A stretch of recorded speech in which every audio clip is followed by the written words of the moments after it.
चीन के साथ सीमा पर चल रहे विवाद के बीच chief of defence staff general Bipin Rawat ने एक बड़ा संदेश दिया है। उन्होंने चीन को बातचीत से विवाद खत्म करने की धमकी दी है। जनरल रावत ने साफ तौर पर कहा है कि अगर बातचीत से विवाद खत्म नहीं होगा तो सेना अपनी ताकत दिखाने को तैयार है। जनरल रावत की चेतावनी को जानने के लिए देखिए ये रिपोर्ट। वास्तविक नियंत्रण रेखा पर चीन की चालाकी खत्म नहीं हो रही है। गलवान घाटी से अपने सैनिकों को पीछे हटाकर चीन ने दुनिया को दिखाने की कोशिश की है कि वे समाधान की कोशिश कर रहा है, लेकिन असल में चीन केवल दिखावा कर रहा है। वे विवाद को आगे खींच रहा है। पेंगोंग लेक और हॉट स्प्रिंग क्षेत्र में चीन की सेना पीछे हटने के लिए तैयार नहीं है। इसके लिए कई दौर की वार्ता हो चुकी है, लेकिन अब तक कोई समाधान नहीं निकल पाया है। अब chief of defence staff general Bipin Rawat ने इस विवाद पर चीन को कड़ी चेतावनी दी है। उन्होंने कहा कि अगर दोनों सेनाओं के बीच बातचीत और राजनयिक विकल्प से समस्या का समाधान नहीं होता है तो सेना का विकल्प भी खुला हुआ है।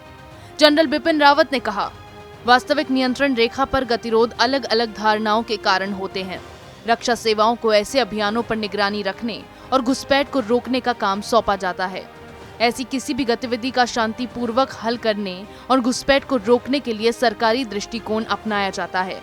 रक्षा सेवाएं हमेशा सैन्य विकल्पों के लिए तैयार रहती है।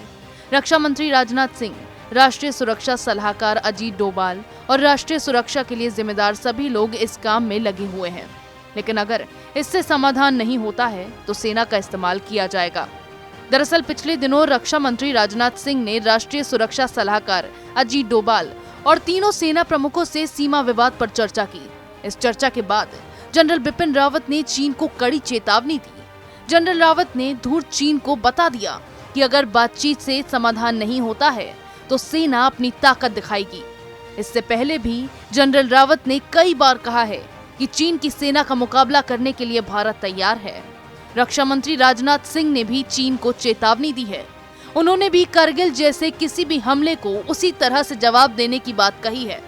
अब तक चीन के खिलाफ केवल आर्थिक नाकेबंदी की जा रही है, लेकिन अगर चीनी सेना ने वास्तविक नियंत्रण रेखा पर अपनी नापाक गतिविधियां जारी रखी तो भारतीय सेना उसका कड़ा जवाब देगी।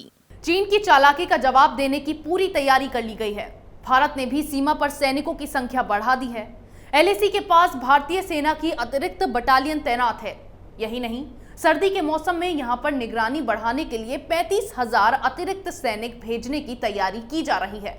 अब चीन ने अगर बातचीत से इसका समाधान नहीं निकाला तो भारतीय सेना कमान संभाल लेगी और फिर चीन को भारत की ताकत का एहसास कराकर ही एलएसी पर शांति बहाल करेगी। इसी तरह की खबरें मैं आपके लिए लाती रहूंगी। तब तक के लिए बने रहिए हमारे साथ। अगर आपको हमारा वीडियो पसंद आया हो तो इसे लाइक करें, हमारे चैनल को सब्सक्राइब करें और हाँ, बेल आइकन दबाना ना भूलें ताकि आप तक हमारे वीडियो की नोटिफिकेशन पहुंचती रहे। आप अपना सुझाव हमें कमेंट बॉक्स में दे सकते हैं। हमारे साथ जुड़ने के लिए शुक्रिया।